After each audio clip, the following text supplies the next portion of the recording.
everybody. My name is Harry Lang. I'm the VP of Marketing at Kwalee, and today I'm speaking at the Gamemasters Summit's emerging track with a rather uncreatively titled A to Z of Marketing a Hit Mobile Game. And it kind of does what it says on the tin. I'm just going to give you probably around half an hour walkthrough fairly rapidly of some of the key elements that we and the industry deploys in marketing a mobile game, whether it's hyper casual, hybrid, casual, or any of the other genres. I'm going to get started, so hopefully you'll enjoy. So the short version, the short title, the TLDR, if you will, about this is really what do we do in marketing and how do we sell and monetize mobile games. Please do remember to use the app or the Hoover web app to ask questions in the Q&A or in the chat, and I will leave some time at the end to answer those. If I don't have enough time for all, sure to catch up on Q&A later on through the day. So let's get started. There's quite a lot to get through. First of all, A/B testing. This is one of the most crucial elements of everything we do within marketing. Marketing as a whole discipline is never perfect. We never get a perfect result. And it's kind of why I enjoy it so much, because we can never get to an end where we put down our tools and say, right, we're done. There's always something more. There's always better performance. The way we find the best performance on any given day in any given channel for any ad creative is A/B testing. And we test everything. When I say everything, we get hyper granular all the way down to button colors. And you'd be amazed in terms of conversion rate, how much of a difference a button color can make. So the only way we find out how the ads work is literally A/B testing through the entire process. And when we get to the end, we get a winner, and that winner's good. And it's good for that hour, that second only. Then we start again. And it's kind of crucial to remember that it is a never-ending process. It kind of keeps you on your toes in that respect. A also stands for ASO. It's kind of a big deal as well in the mobile games world. And I've got that somewhere later on under V. That'll make sense by the time I get there. So what's next? B. B is for big brands. And I'm not sure where you are in your mobile games journey. I know we have a lot of students attending today. We have some people who are sort of starting out in their careers in the emerging track. Most of you would have heard of some of these big titles. Candy Crush, Call of Duty, GTA, Clash of Clans, Minecraft. No, the big IPs, the ones that sort of famous entities. Some of them are famous IPs before that were migrated into games. Some of them are games that have become part of our day-to-day parlance on their own right. However, just having a big name title is not good enough in mobile games. There's plenty of examples through history, the carcasses of games that weren't good enough. They kind of relied on the game IP or the brand IP. And the example that I think is sort of well known in the industry is Kick-Ass. Kick-Ass, the film, released a game or released by an organization. It was a poor game. And the point of this is product is everything. You have to start with a good product. You can't rely on fame of a name alone to make everything work. If you have a good product and a good brand IP and you market it well, then you'll likely find success that way. But you can't do it without all those three things together. C, crikey. And I cheated here because the fact is we've got loads of C words within mobile marketing, mobile games marketing. I've just listed out a glossary of some of the key ones here. There are more. And at some point, I'm pretty sure on the Kwalee blog, we'll do a glossary of key topics across all the letters. But no, you've got CRO, conversion rate optimization. So how we enhance the conversion of an ad. CPI, cost per install, one of our key metrics. How much does it cost us to get one single install of one app game on one of the app stores? Click-through rate, CTR, another one related to performance marketing metrics. Cost per click, you probably heard about. Cost per engagement, very similar. Call to action, that's the CTA. What do you do to drive someone to actually make that crucial button press to go through from an ad into an app store and install your game? And that is our goal. That is our win in UA marketing, growth marketing, performance marketing, is to get someone to go, I like the look of that. That looks like fun. I'm going to install it. So call to action and conversion rates are massive. COP, that's not actually an acronym. That's COP, because one of our highest performing titles is airport security, and one of our highest performing ad creatives is this one here. And it's a bit of a sign. That guy doing the elbow drop, he happens a lot. It's a well-loved ad. This ad is not only quite witty and amusing, it's a massive high performer. And you'll see good CTA, good button colors, good witted humor within the ad. It's got a hook and hold. We use that phrase a lot. Hook someone in within 2 seconds, hold their attention with a narrative in the ad, and give them a strong CTA. You get that right, and your ad will be a high performer.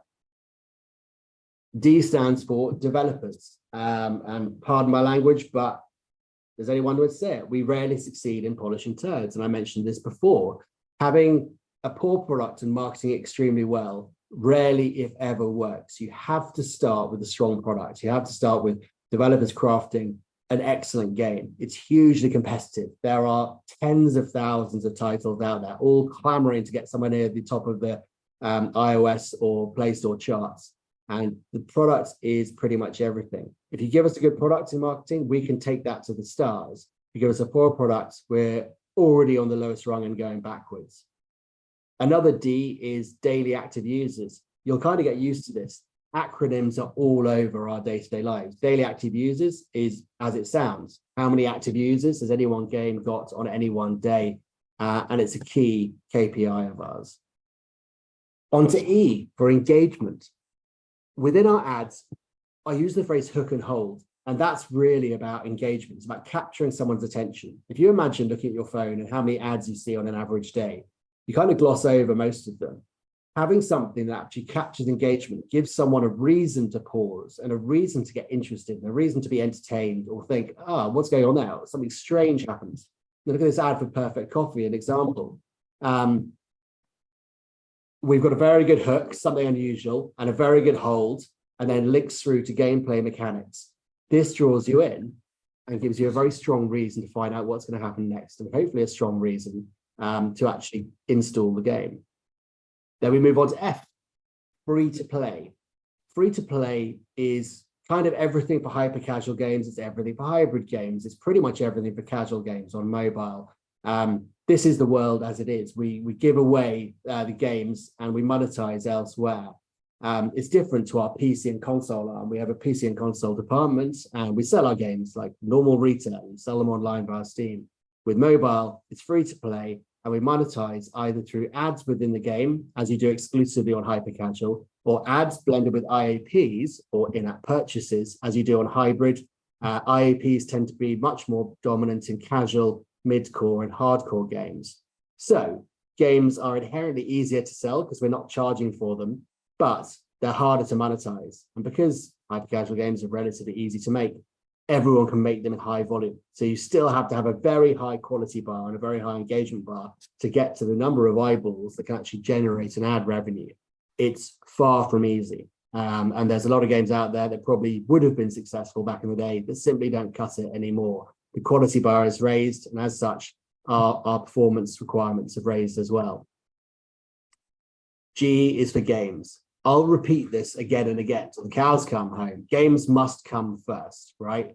If you don't give someone a good game, they will churn. If you're making your money on ad revenue, then the more ads you can sell to a customer or serve to a customer, the more money you're able to generate. If they're not engaged by the game, they leave the game, they're not watching ads, you'll make less money.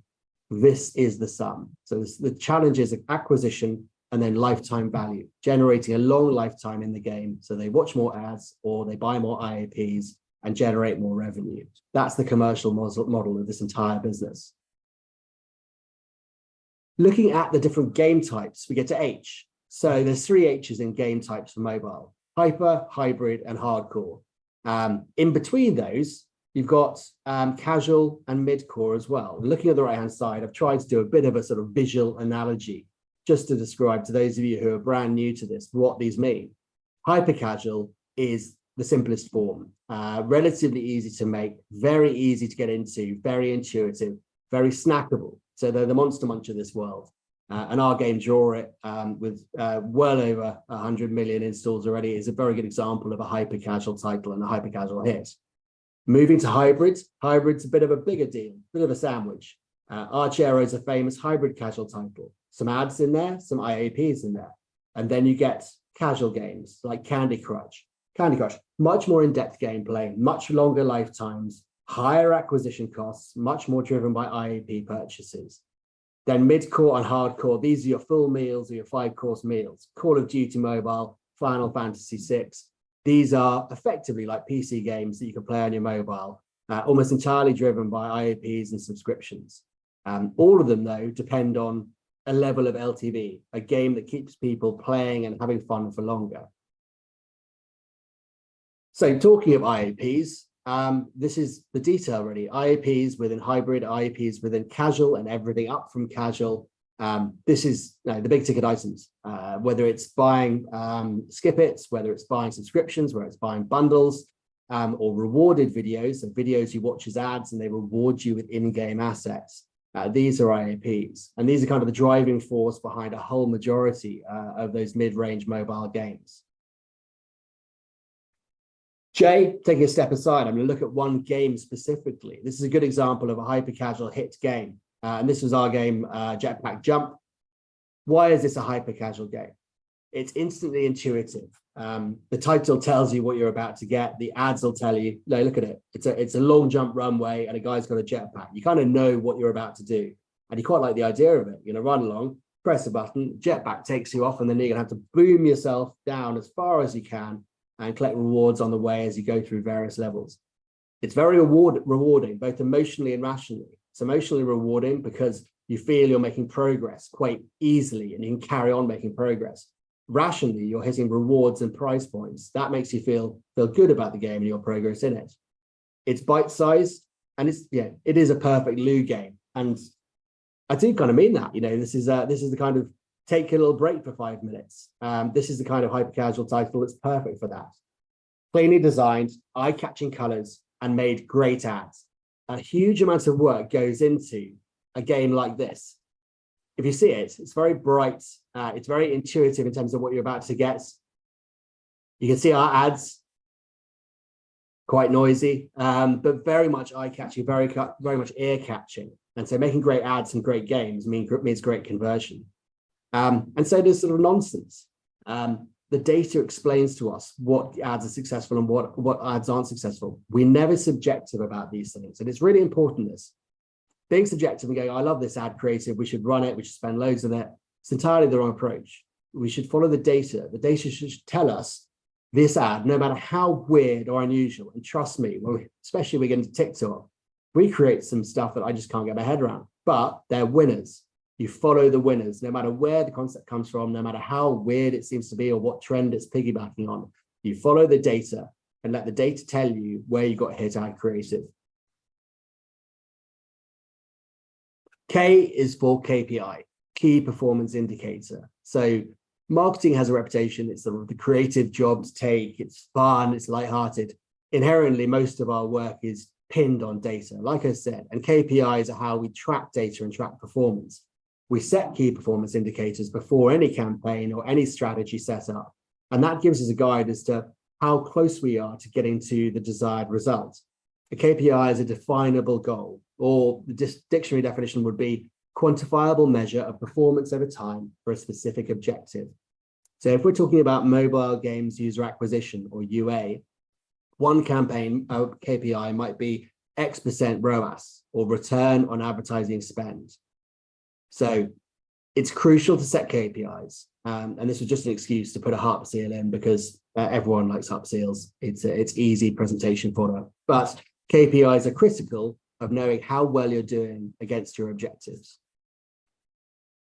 I mentioned lifetime value before for L. Lifetime value is how much value you can get from a single customer at any single time. And lifetime value is pinned on having sticky games. Games that keep people's players engaged for longer will generate more ad eyeballs and more revenue, or more IAP sales and more revenue. So lifetime value is absolutely essential for understanding how to drive value of a particular game at any one time. Sticky games is the phrase, games that keep people stuck and playing them and engaging them for longer. M, we're looking at monetization. So when we're doing ad-driven games, hyper-casual and quite a large proportion of hybrid casual games, monetization is the process by which we sell the ad space within our own games. And it's quite weird, this, and it took me a while to get my head around it back in the day. We basically advertise on Google, on ad networks, on SDKs, and TikTok. So we're customers. We're buying ad space, and we put our ads up there. People click, they come through to our games. Within our games, we serve ads a lot of the time for our competitors. You know, they put their game ads in our games. We put our ads in their games, and then we sell that ad space back to the same networks and the same customers via a process called mediation. And this is the monetization process within that. And it's relatively complex, but I would encourage you to go and look up the details of how mediation and monetization works. Effectively, that capacity to buy ad space and sell it back at a premium, the gap in the middle of those two prices is your margin. And we use a process called a waterfall. Effectively, when we're selling it back, it goes into a very clever piece of technology that allows networks to effectively bid in an auction process. And if the first network doesn't have demand for the ad space, the waterfall goes on to the next one and the next one and the next one, like a waterfall. And that process happens a gazillion times on every game and every single day. And the objective of the monetization team, which sits within marketing, is to sell the ad space at the maximum profit at any given instance, at any given time in any particular geo. It's incredibly clever. It's incredibly vital. It's how we generate revenue. And as much as we all love games and we love marketing, our jobs are to generate the maximum revenue from all our 80 plus games at any given time. N is for never give up. It's a mantra that I was told a lot when I was younger. You know, you don't give up, you carry on pushing and pushing and pushing. Not giving up is a sort of standard to bear. The fact is, we give up all the time in our marketing team. Fail fast is not the mantra. It's actually crucial to how we operate a successful and efficient marketing strategy. And it feels a bit counterintuitive because at other points in life, giving up feels like a failure. Fail fast is about identifying when a campaign isn't going as well as it should, when a geo isn't going as well as it should, when creative isn't quite pinned. And you want to pull it down so you don't waste money chasing your tail down a rabbit hole. You move on to the next creative, you test that, you optimize that.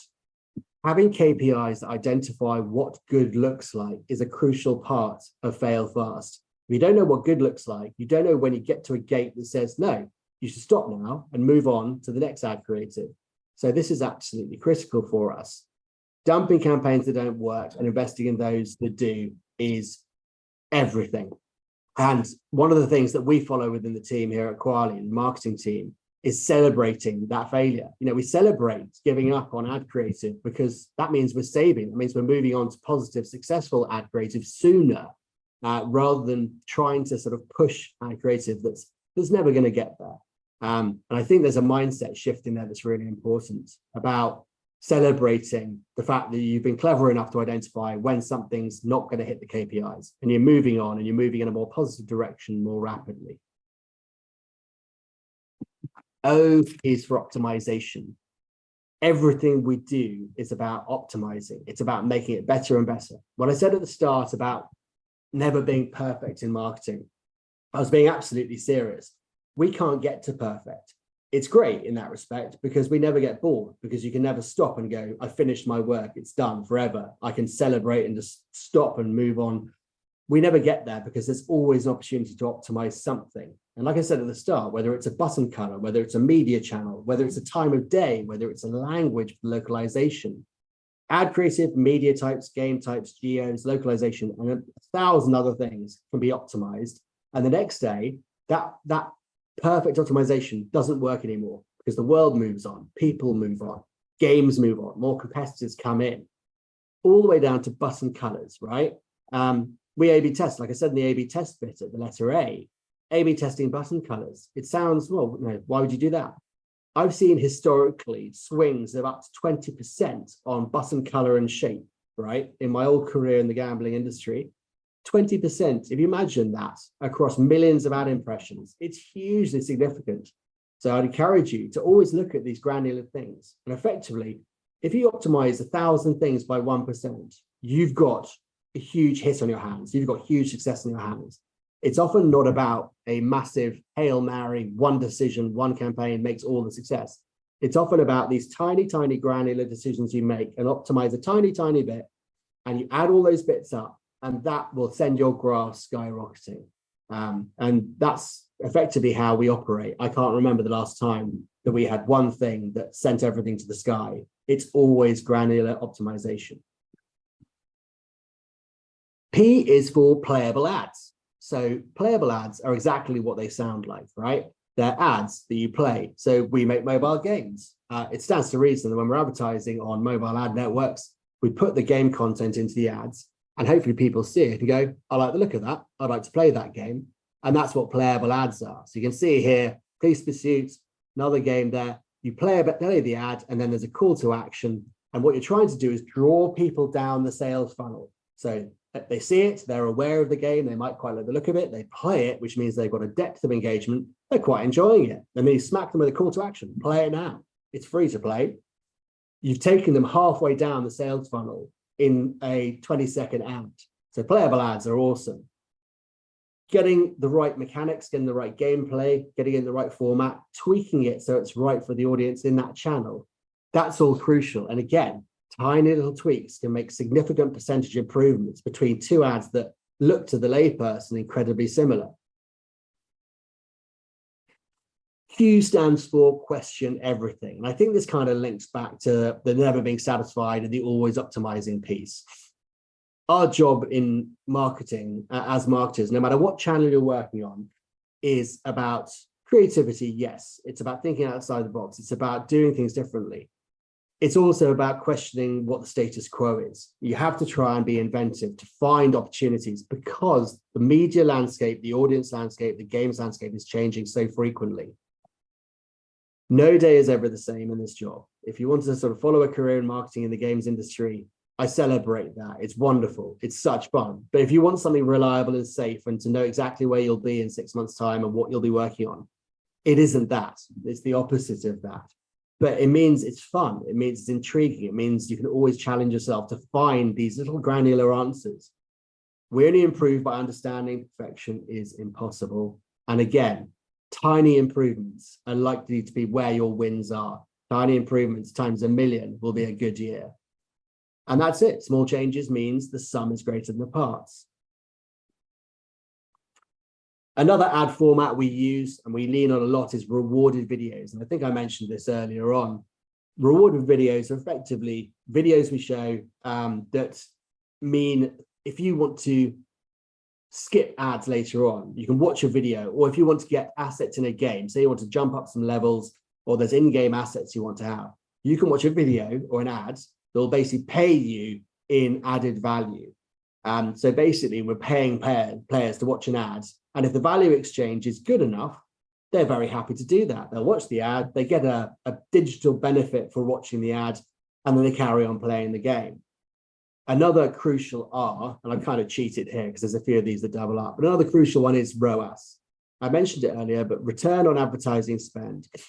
We spend a huge amount of money advertising our games. You have to. In hyper-casual, in hybrid, in casual titles, the idea of a viral game that organically goes big just doesn't really happen anymore. You need to invest. ROAS is how many dollars you get back proportionally from every dollar you spend on ads. So you advertise on that network, like I said, over there, and then you monetize over there, and then you've got a margin in the middle, and that delta is effectively your ROAS. Keeping an eye on the ROAS is very, very important. If your ROAS is less than what you spent on the ads, you're onto a loser, which sometimes is okay. When you're scaling a game, when you're working at ad creative, it's okay to be behind the curve, but you want to be pointing in a positive direction. You don't want to be sitting down at the loser level for too long. S stands for SDK. SDK is everywhere within the marketing space within mobile games. Software Development Kit is its full name, and it's effectively code similar to an API, but much, much deeper, that lets mobile apps connect to third-party services. They also allow game developers to connect to ad networks. And basically, they're the fibers that run throughout everything. So the good analogy that I found on describing it, while an API might act like a bridge, SDKs are deeply embedded. So effectively, deeper tools can be facilitated through an SDK than they could be through an API. T stands for testing. And this is very, very closely linked to optimization. In games products within Kwalee, everything's tested to the nth degree. And in our marketing team, with our UA ads, within our creative team in marketing, everything is tested and tested and tested. We gather data from Facebook, Google, TikTok, the SDK platforms, the ad networks, and then test, A/B test, concurrently test, and move on. And winners then sink to the top, float to the top. When we find a winner, we can then scale and invest more into it. U is user acquisition. It's quite self-descriptive, this one. User acquisition is how we acquire new customers, how we acquire people around the world to install our games, how we get bums on seats, or eyeballs on games, or thumbs on screens. We have a growth team, or effectively, we have a performance marketing team within which we have growth and UA, and they work side by side with the creative team, and they are effectively optimizing performance marketing campaigns day in, day out. The difference between performance marketing and brand marketing is that brand marketing, the campaigns raise awareness. They kind of go out in the world as a mass market and go, here's the brand, shout about it, and let people then proactively take out the information they want. Performance marketing is laser targeted. And effectively, you pay for your objective, which in this instance would be the click or the button click to install the game after the fact. And we work with all the major platforms and ad networks, and some games work well on some work well on others. Geos often play a part. User acquisition is an art and a science, and it's twinned incredibly tightly with the creative department.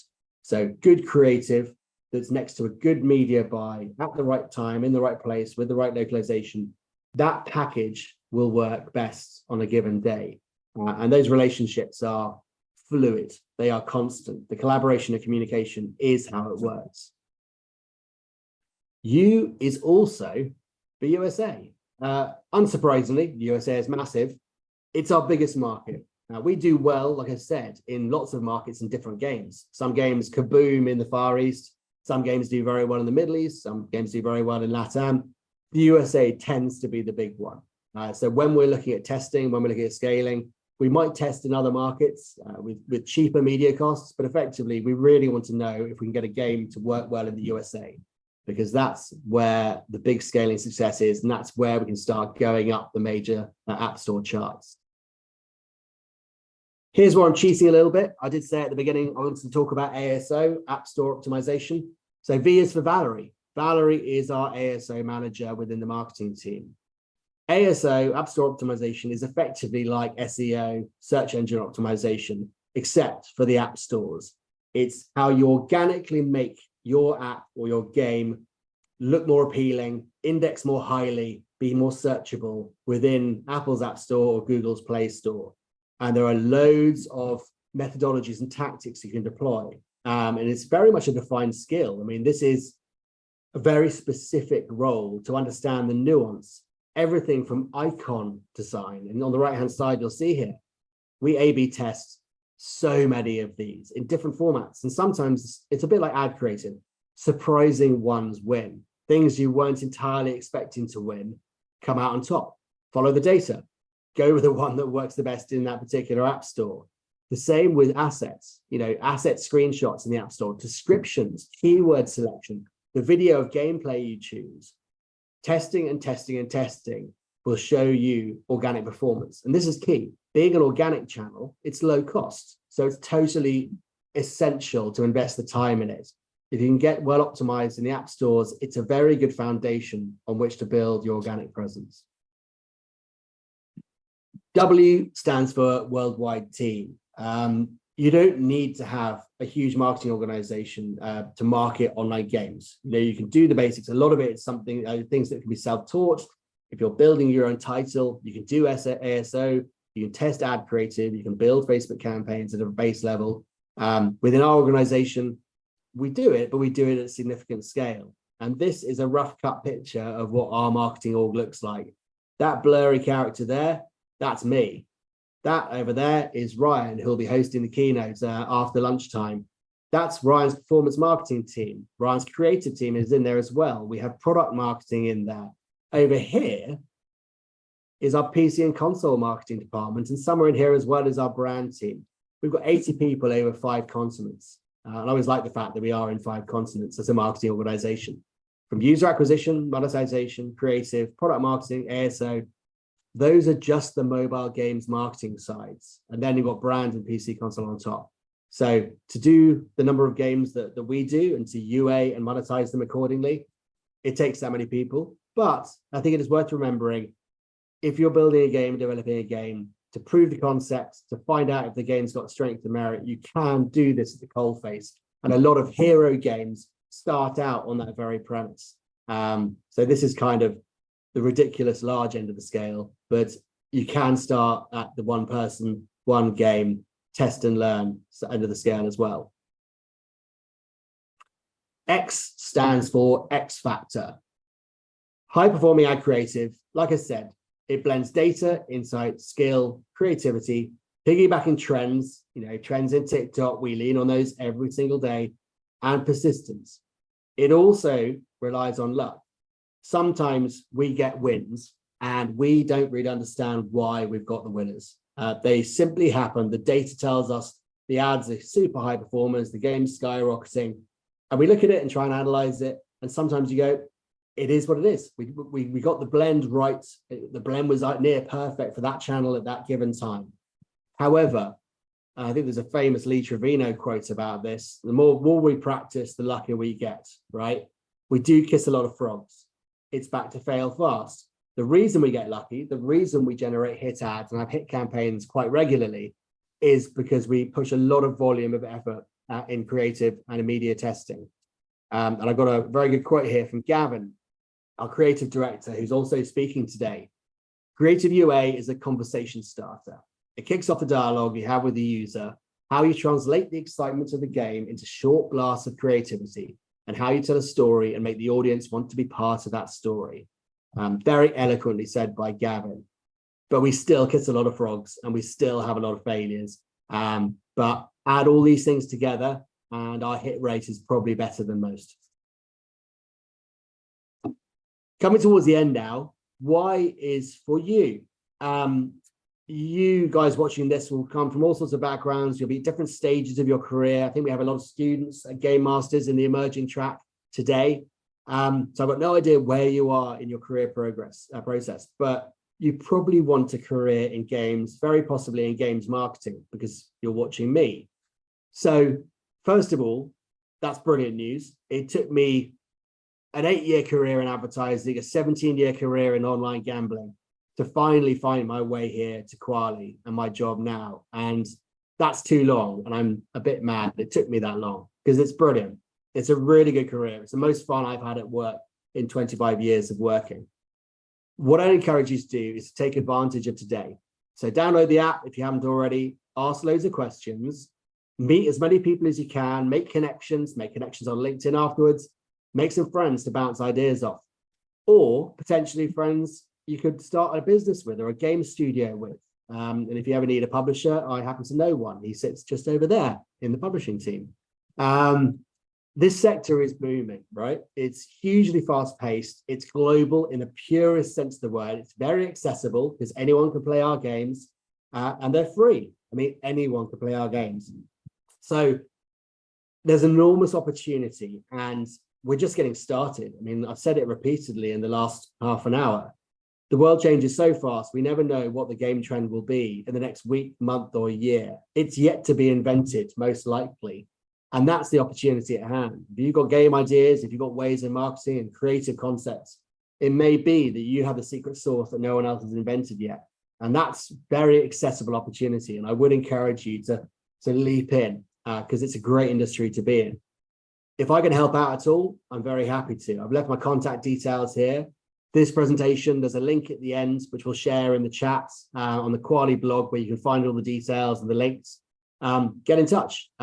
We are very accessible, myself and the team here, and we'll do everything we can to help. But in the meantime, I do encourage you to follow a career in mobile games because it's fantastic fun. And Z, this is where I get lazy because what the hell starts with Z, but something does start with Z, luckily. When others zig, zag. And this is a point about marketing in general. You don't always have to be original. There is a place in marketing where proven success is replicable and you want to do that. But there's a time and a place for differentiation where being inventive and being creative and crafting something new to find a new opportunity is the way forward. And this, beyond almost any other career, is the place where inventiveness can basically breed rewards. So my advice, if you can call it that, be creative, be original, be random, be smart, be open, be inquisitive, be analytical, be friendly, be playful, be yourself, but crucially, have fun. A marketing career, especially in this industry, in this entertainment space we're in, is about taking fun and sharing it with the masses globally, get them to buy into your fun world, get them to engage with it, get them to play your games. That is our job. And if it sounds like fun, then I totally encourage you to pursue a career in it. And that's about it. That was the very fast whistle-stop tour of marketing in mobile games. Like I said, the presentation will be on the Kwalee blog, and we'll share the link later on. But I've got a few minutes left in my allocated slot before everyone breaks for lunch. So I'm going to look in the Q&A and the app to see if we have any questions. Right, so... sorry, I have to go to Q&A. This is where my technology stupidity comes in. Q&A chats. Emerging technologies like AI or machine learning can aid games marketing. Yeah, it's a very topical question, that one. AI, and we follow this mantra very purely, driven by our chief exec, David Darling. We embrace it. We see AI as an augmentation of our skills, not something that threatens us as a marketing department. It augments us. It makes us better. If we can craft good ad creative and AI can support us creating a higher volume of good ad creative, we embrace it. We use it in ad creative, art creative, sound effects video. The video you saw at the beginning of Gamemasters this morning, half of that video when I presented was my voice replicated in AI. And apart from a tiny Australian accent, even my wife couldn't tell that wasn't me. We embrace it wholeheartedly. It is part of our future. I don't think it's everything in our future, but the speed of technological change is such that you need to embrace it wholeheartedly rather than reject it as being something scary. And that's what we do. Let's look at some other questions. Is marketing your game on social media a good idea? Yes. The difference between, the difference between organic social and paid social is critical here, though. We deploy organic social, so our social media accounts, a lot more so for our PC console games, less so for our mobile titles. For paid social, on TikTok, Facebook in particular, which is still very strong, Facebook is very good for testing, TikTok is very good for user acquisition, but we treat them in the same way as other media channels. We use them if the media works and the creative works on that particular game on that day, we'll invest more money in. It's driven by performance, and that's where the performance marketing piece comes in. The best way to market indie games with smaller budgets. So if we're talking sort of titles from a smaller studio for mobile games, you can test out the validity for a very, very small budget. And this is where the likes of Facebook are very useful. You know, if you haven't decided to lean into a publisher and you want to do everything yourself, I'd suggest starting with Facebook. It's a very low barrier to entry for testing ad creative. Take some of the gameplay, deploy some AI tools, create a good call to action, and create a series of A/B tests for ad creatives, and deploy a small spend campaign on Facebook, and it'll give you data. It will tell you this one works better than that one, this one works better than that one. Try, and then you'll try different iterations, and you'll end up with a better performing ad creative, and then scale there. And you only have to scale slowly, but I would think that would be one of the best places to start without having to commit telephone numbers of spends. How to know when to fail fast? Excellent question.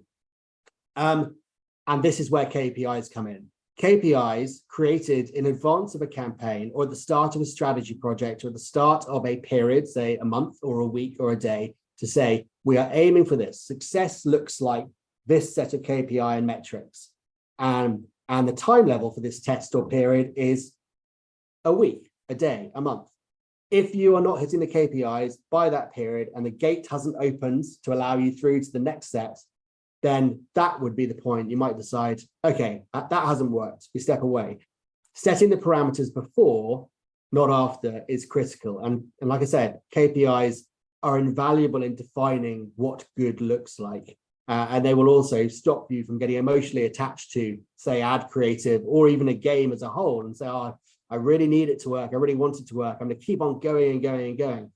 Define the KPIs and use those KPIs to guide where you need to tweak the performance or tweak the creative, or stop that campaign entirely because it simply isn't close to working and isn't showing a sign that it might get there one day.